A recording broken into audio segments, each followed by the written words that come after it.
আসসালামু আলাইকুম। বেনাপোল চেকপোস্ট বাংলাদেশের সবচেয়ে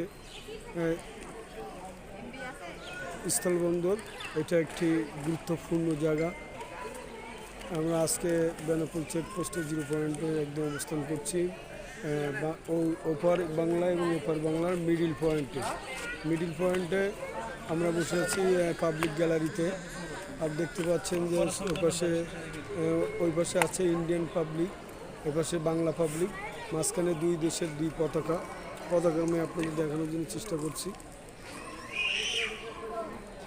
ওই পাশে আপনার ভারতের পাবলিক গ্যালারিতে ভারত বসে আছে, আর এখানে আমাদের বিজেপি।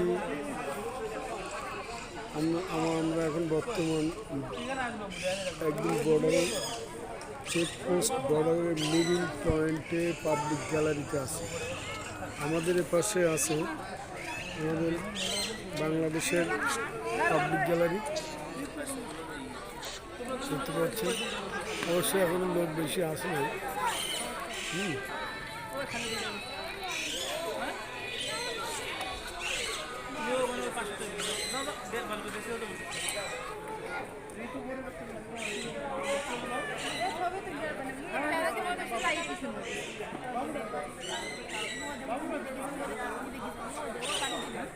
টাকা কানিতে টাকা বলে মাথায় কি আমি জান পরিদর্শনের প্রমাণ দিয়ে দাও ভিডিও করা যায় না? অবশ্যই এখানে অগ্রাধিকার।